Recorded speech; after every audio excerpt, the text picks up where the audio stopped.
calls on my phone, asking if I'm at home or alone. I just tell him I'm just getting in my zone with a couple folks who know to get it done. Listen, God one handles hoes like it sees. Never get us in the club for the praise. Day one got me famous on the ground. Let's move on to the pink tape. Pink tape. And we are talking about Lil Uzi Vert, the pink tape just dropped.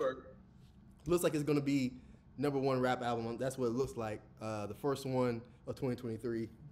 People say he's saving hip hop. Let's stop. Yeah, you're not on Twitter enough, Les. People are saying all kinds of stuff. And let me do a disclaimer for all you people who are all soft and whatnot, as I wear this pink do-rag. If you like this album, then you like this album. I get it. Just, you're into what you're into. It's experimental. It's crazy. And out of all the albums that we looked after on this this channel here so far, this one seems like the most focused. It seems like, hey, we make this album for 1 or 2 reasons. And every song is going to be either 1 or 2. You're either going to be raging, or you're going to be like, yeah, that's it. There ain't nothing else. Now, what? You're going to be raging, or you're like, yeah. Oh, I thought you said blazing. I was like, he did do this like whole black Asian mix a couple of times. But see, that's kind of like been his thing for a while, the whole anime thing and everything like that. He's talking about Goku in here several times. You know what I'm saying? Actually, if there was like my hair out. if there was a theme to this, bro, that nigga started rapping about them cereal bowls. I was like, bro, right? Yeah, I was like, yo, son. In the first half of that album, boy, pretty much half the songs were just yeah. But see, again, I had to think about if I was at Okeechobee and that song came on and I was lit, I'm losing my mind. And I'm not doing it because I like the song. I'm doing it because everybody around me is losing it. Like, you played those songs in order. That's what the song is for. I don't know why he didn't do it. Like, if he did a Pink Tape live album, I think that would have made more sense. That would have made a lot more sense. I definitely do think so. I think it would have gave him enough time to like show what his creative process was, putting that together. But let's just keep it a Bun B stack. Hey y'all. This was, I think the Pink Tape is actually appropriate because this feels like a mixtape. Like, it feels like a collection of songs that he had been working on, and he said, these are the 26 songs I want to show you guys. Now, to me, if I'm not mistaken, apparently he's been working it's been 3 years since he dropped his last project? Yeah, it's been, he hasn't dropped one since 2019, I think. Or 2020. Yeah, it's been about 3 years. So, in that time span, from what I've heard, he's worked on over like 500, 600 songs, over that. I think it's closer to 1,000 more so. But he's worked on that many songs throughout that process. This was came and I think that he literally put all those songs on the Wheel of Fortune, spanned it 26 times, and said, "This is how we're gonna go." Except for one song, which was the hit song on the album. I always forget the name of it. I just want to rock. I just want to rock. That was the only song I feel like he and maybe the intro. I'll say the intro. Yeah, the intro, right? The intro was actually interesting. I enjoyed the intro. I was like, oh, if you're gonna go this route, this should be interesting. But Lil Uzi Vert has always really been an interesting artist because to me, I think Lil Uzi Vert, when he's at his peak of what he does at his best, it's a very beautiful sound. I'm like, he really does for real understand how to mix punk rock with trap. I'm like, oh, this is actually quite interesting to listen to. When it works, it works. Sometimes.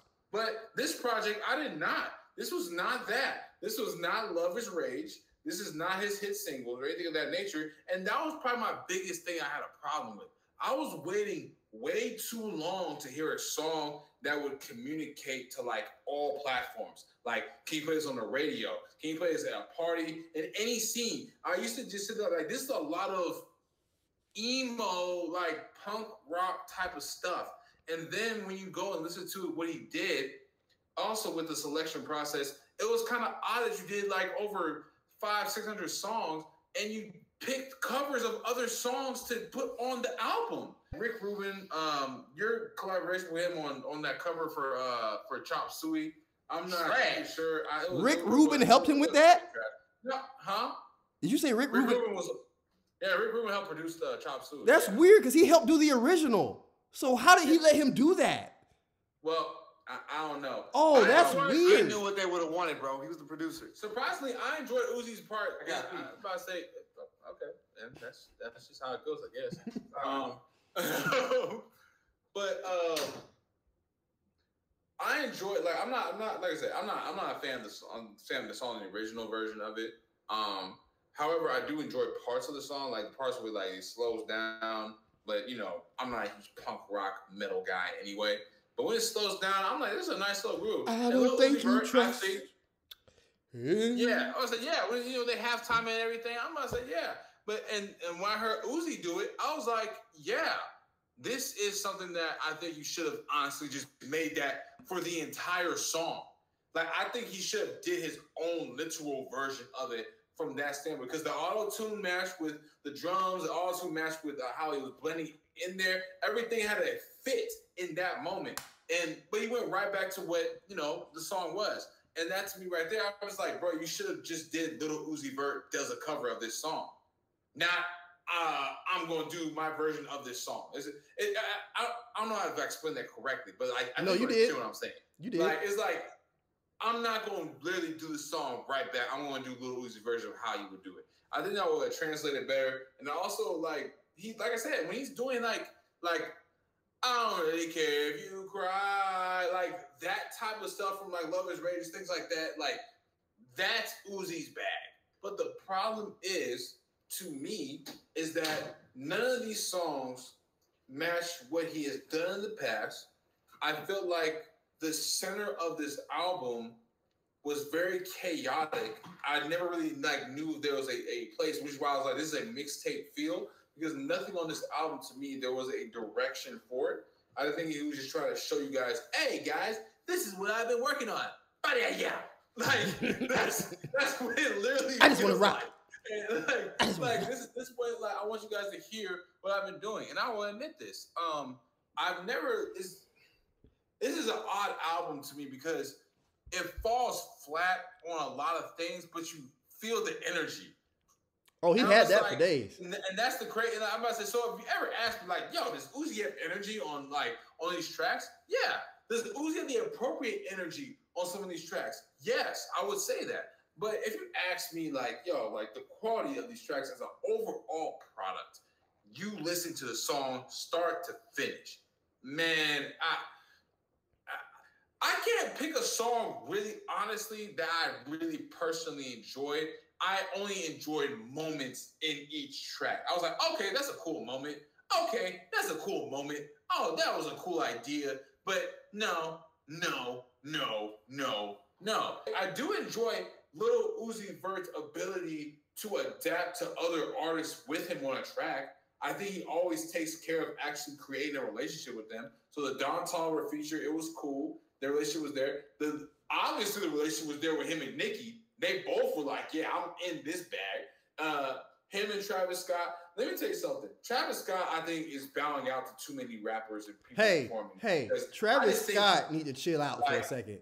Like, he's because he's dope. To me, I think Travis Scott when Travis Scott is doing him, I'm like, yeah, this dude's dope. He's a very unique sound. He's Travis Scott. It's very eccentric. It's very eccentric. It's very spacey. It's Astro World. But he's phoning it in. Tracks, unless he's going to literally be Astro World on the track, I always am like, bro, this is not good. He's phoning it in. So he's been phoning it in for too long.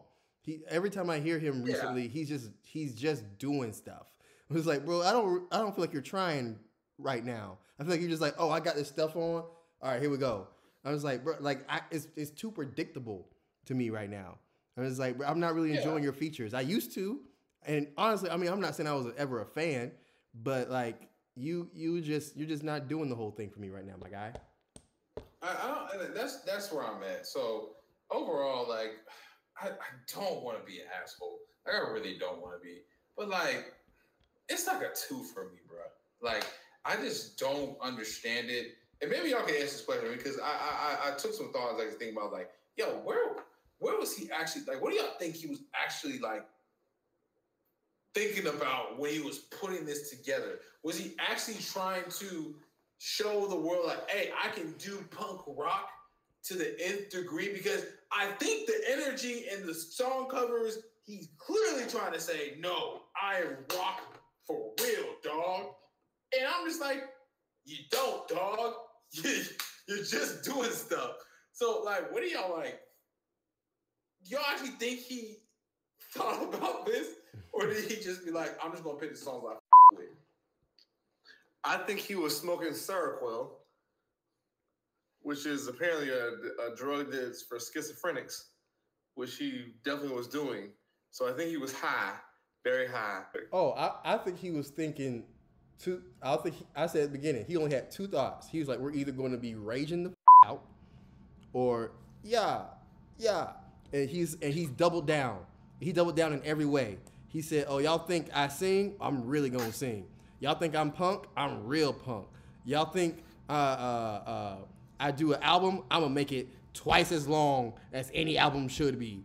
A regular album, 13 at the most. He said, I'm going 26. Like, he literally just doubled up on his brand totally. Even with what he had on. Like, the man's always been on this pink stuff. Now he is like, the whole thing is pink.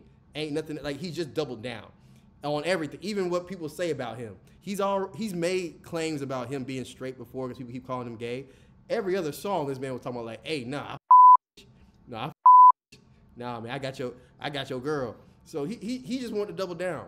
He was like, it's time. Like, I want to give y'all all of this.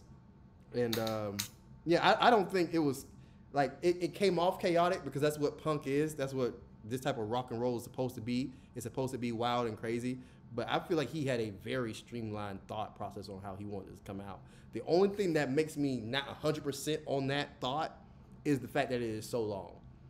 Like, it is 26. It's almost 30 tracks, bro. You couldn't take none of them off? Like, they all had to be on the tape? That's the only confusing part about this to me. Because all these don't seem like he was really going for it outside of the more songs, the more streams. And I am Lil Uzi Vert. So if I'm trying to really go for the bag, let me put as many tracks on here as possible. And so if you're talking about like a business mindset, then like, okay, cool. I can see why you put more. I mean, honestly, he's not the only one doing it. All these albums nowadays are way longer than they should be. But that's what I think. I think he was thinking, I'm about to double down. More Uzi. More singing. More kind of rapping. More pink. More everything. Yeah. There's nothing you liked about the album at all? No, I actually to be real with you. The albums we reviewed so far this year, this is my favorite one. I would score it the highest. I would give it like a solid 5, 5.2, something like that. I like it better than Jackman. I like it better than Thugger. I like it better than Gunna. Definitely better than Pound Town, whatever the that was. And Hood House Princess. Yeah, whatever. Hood Prostitute.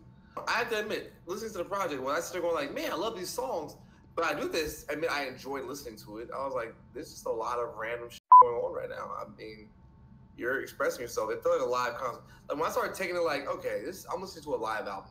This is this nigga on stage with producers. They were just acting fool. I enjoyed it a lot more. I was like, okay, that's what y'all doing? Okay. I'm vibing with you. You asked me about anal songs, like, hey, you got any favorites? No. Any random moments? The soundscape is like at random times. I'm like, yo, this man. I give him Werewolf. The soundscape on that one was pretty cool. Patience. I was like, all right, cool. Y'all, what about the intro? Did some things here where it was like, huh? What about the intro? Intro, yeah, I like the intro. It felt. I like when it felt like I was in a concert. I was like, yeah, man, you got like this energy going on. That was dope. I feel like it carried throughout most of the project. When he got off of that live energy was when I really disliked it most of the time. I will say this. Am I listening to it again? No. As far as an artist, I think he did the best job. And he's like, oh, I want to do an album. Here's how I'm going to do it. Out of all the ones that we did, it wasn't random mess. Like the Lil Uzi, not Lil Uzi, the Young Thug one. I was like, nah, son, you. It was consistently the same dog doo-doo. Gunna was consistently the same dog doo-doo. Young Thug took some chances and they were a lot more misses. I feel like Lil. You know what? You're right. I feel like Lil Uzi. I agree with that. I mean, to me, I'm gonna be honest with y'all. I can't believe Gunna's album's getting this much love. Boy, I am confused. I don't get it. Hey, I don't get it. But you know what? Out of all the albums that came out this year, it's the easiest to digest. It is by far the easiest. Yes. There's nothing. No, I agree. I just don't think it's good. Like I don't care. Like look, man. It's bad, bro. Look, man. It's bad. Look, It's bad. You left the potato salad in the sun for 2 days, and you gave it to me, and you kept giving me the same potato salad every day, and you expect me to be like, man, this is gourmet, and I'm just like, bro, no, it's just old, just old hot potato salad. There's 26 songs. That means you had 26 times to show me what you're about to do. That's 17, and I was like, no, give me Thug's album. I'm sorry. He had less opportunities. And I still was like, yeah, I can do it. There's a lot of, to me, Abracadabra and this album, you put them on and say, I'm like, I get it. They're on the same project. And, okay, cool. I'm not surprised because of the level of trash on here at some points to me, it's very low. I'm just like, nah, bro. Like what is it, X2? I'm just like, no, bro, stop. Stop, bro. Like, well, see, again, and see, all those songs. There's too many times in the album I'm like, stop, bro. All those songs, to me, again, like they weren't made for you to listen to them in your room in some headphones. That's not what they were made for. They were made for you to be. They were made for you to be at a party or be somewhere and be jumping up and down and be drunk and be lit on something. So like if we want to, and Leslie, I mean, you should be really on this because you're always talking about utility of songs. Half this album wasn't made to be listened into your car. Half of this album was made to be played outside with a group of people turning the hell up. So I can agree. So when I put that into account, to me personally, from who I know Young Thug to be to who I know Lil Uzi to be, the Young Thug was more of an extreme ride than this was. I still think his past stuff is better. I think that's what I think if Lil Uzi Vert came out with this album first, they would have been like, yeah, you're under trial, big dog. We got to see what else you're about to do. Like, because this is crazy. Like, this is like the cover that you're trying to do to let us know what you fuck with, and your own version of what you fuck with is all very mid or below mid. So I'm just not here. And I don't think people in that community will be here for it either. That's not the comments I've been reading, at least. Oh no, I've seen quite a few where people are like, yeah, no, this is dope. I mean, and also the streams are again, maybe it's because it's 26 songs, but this is definitely going to be #1 hip hop album of the year. So not of the year, but the first one of this year for sure. Is on track to sell. You don't think it deserves it? Huh? Yeah, I already said I think it deserves it. Absolutely. Out of comparison wise, yeah. Now we're talking about like. No. I don't care about the comparison. I'm asking you. Do you think it deserves that?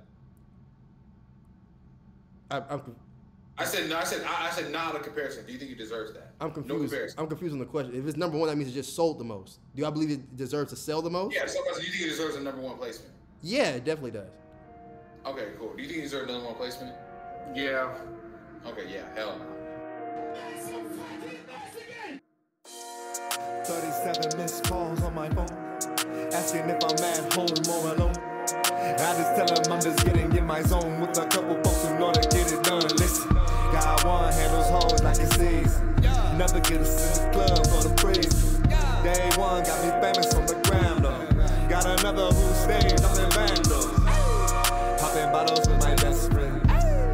Rolling loud with my best friend. Yeah.